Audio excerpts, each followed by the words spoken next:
The opinions expressed are those of the host. The material is for informational purposes only. It does not constitute investment advice, and it is not intended as an endorsement for any specific investment. Visit crestmontpw.com for more details.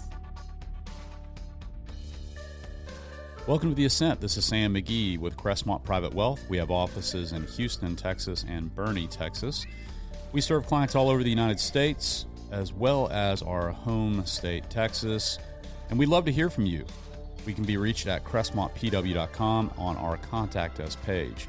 Today, we're going to be talking about responsible credit and some of the things that I've learned over the last 26, 27 years in banking and finance and just basics, really. If you don't know a lot about credit, this show is probably for you. Now, this could be something you could forward to your kid who's going off to college with a credit card. It could be a show that maybe your graduating senior from college would be interested in. It could be, the 43-year-old who's working who doesn't really understand how credit really works. So I'm going to take it from the very top. What is credit? Credit is simply the track record of you as a borrower. Think about it like a report card. When you have credit, it means that you have credit history. It shows that you have paid or not paid or paid late or paid on time to creditors. So it can be really anything that reports to the credit bureau. It would be your Home Depot card or maybe that retailer card where you signed up for the 10% off, or it could be your Visa card at a certain bank or MasterCard. It's also your car loan, your mortgage, boat loan, student loans. Anything that reports to one of the three major credit bureaus, Experian, Equifax, and TransUnion, is going to be something that builds credit. So let's talk about ways to build credit or to repair credit. Let's start with repair. First off, let's say that you don't have the greatest credit history. Maybe you had a lot of medical bills, or maybe you accidentally forgot about a certain payment and it went 30 days past due or something like that. The good news is your credit history really doesn't follow you for life. It's about a 10-year period. So after 10 years, if let's say you had some late pays or maybe even a charge-off, meaning you didn't pay a certain medical bill that was $200, and you should pay your bills, okay? Let's be honest, pay your bills. But let's say you couldn't. Well, you have a 10-year period where eventually that is going to fall off. That is a good thing. It will fall off of all three reporting bureaus. Now, let's say that you don't have credit. Let's say that you want to be able to go get a car loan or a mortgage, and you're young and you don't have any credit. Well, you've got to start somewhere. The best way to do that is actually through a revolving credit card. Yes, you may have to pay a fee for it. Yes, it might be a high interest rate, but the best way to handle that is to pay it off every month. Pay it off every month. The minimum payment is basically going to make you slave to the lender, paying very high interest rates, and not a great way to handle your finances. So pay off the full balance. Don't go crazy with your credit card, and pay it off each month. And what that does is it establishes revolving debt credit history. So when I used to read credit reports in my first job with Norwest Financial back in 1998, I would look at revolving credit history and either approve or deny credit for borrowers. And there would be a R on the old credit reports, R for revolving. And you would see how many months in a row that borrower made their payment on time. It didn't show if they paid it in full, so that's a whole separate thing. But if they paid it on time, no issues, great. That shows good credit history. Now, let's say that you were 30 days past due.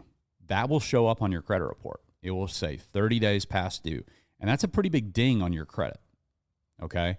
So try to avoid being past due. There's typically a grace period. Some creditors are like 15 days, some are 10, some are 5, some are 3. But that 30-day mark is the real, kind of ding on your credit. credit scores.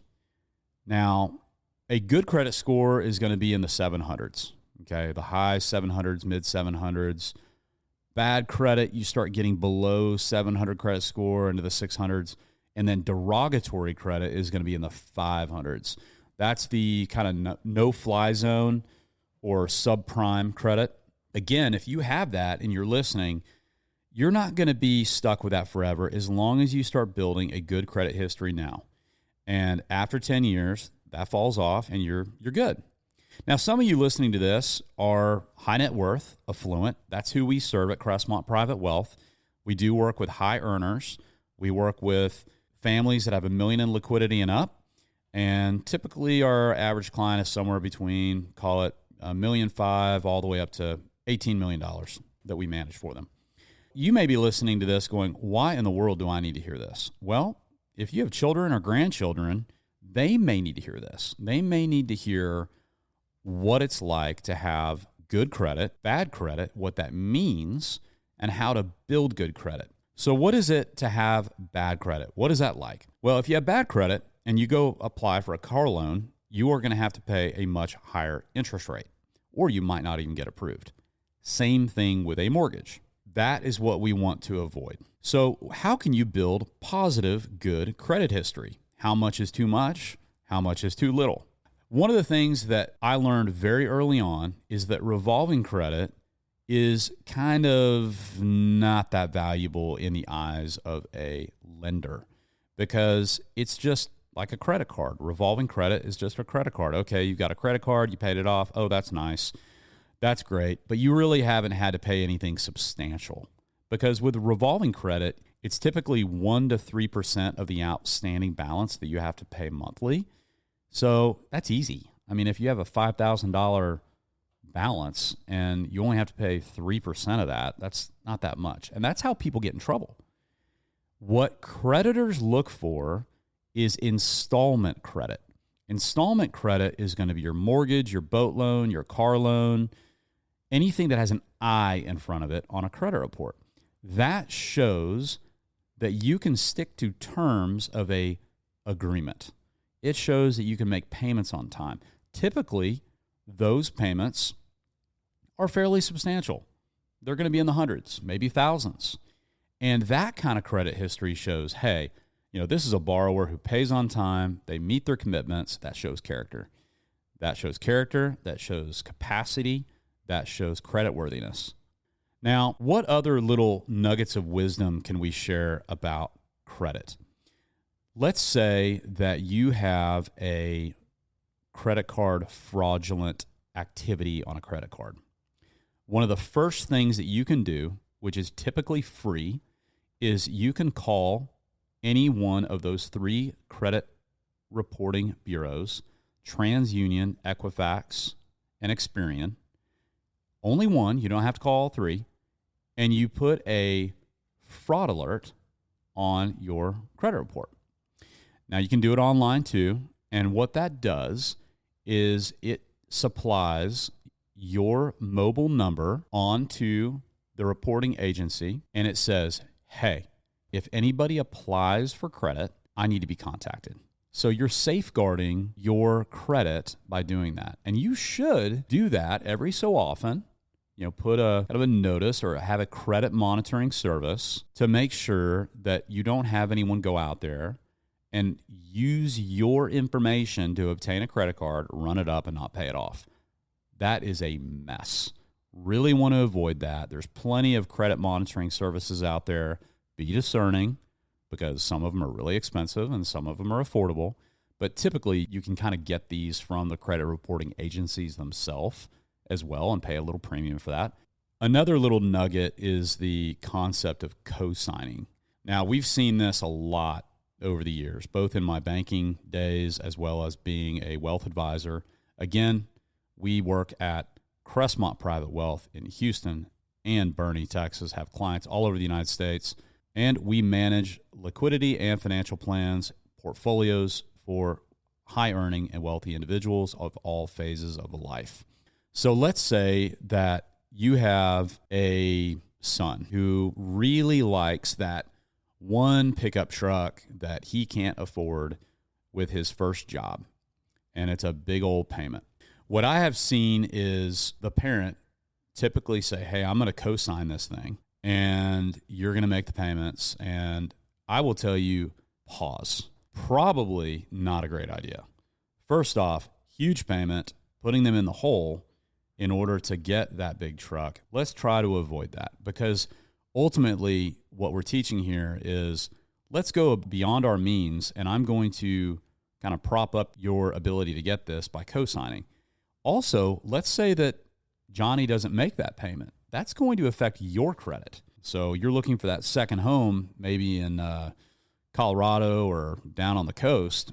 Not good. That goes right on your credit if you're co-signing. And it gets a little sticky. You know, that's where money matters with family can get kind of strange.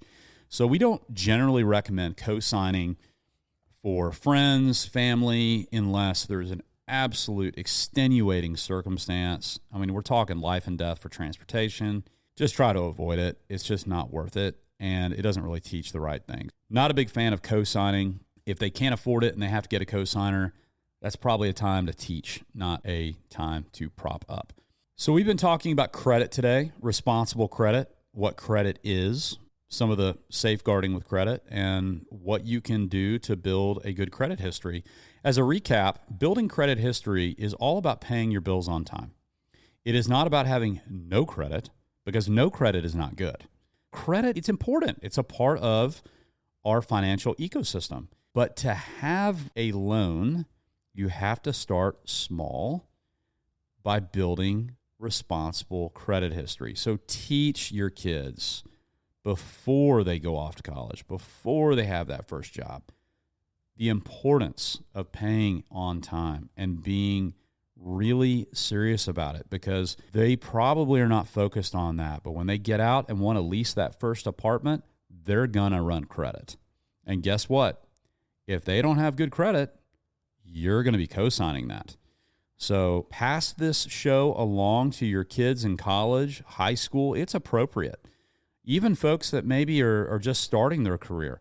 Maybe it's you listening to this and you've got tons of liquidity, but you have bad credit. You may have learned something today. It's not going to hang on to you forever. Also, bankruptcy, the big B word. You know, bankruptcy does happen. It's unfortunate, but it does happen. Bankruptcy typically does fall off credit reports after 10 years as well. So God forbid you have to use that part of the legal system to regroup and restructure your balance sheet and start over again. It happens. Obviously, you want to try to avoid that, but if you have that happen, you know, you're not in credit prison forever. It's about 10 years. So there are tons of ways to build good credit, to repair credit. And if this show has been interesting to you, reach out to us. Sign up for our podcast alerts. Get our newsletters. They come out every single Monday from CrestmontPW.com. You can sign up by sending us an email, info@CrestmontPW.com. I hope this show has been insightful to you. Pass it along to your friends. It comes out on Mondays on all major podcast networks under the Ascent, Crestmont Private Wealth. Have a great weekend, and God bless.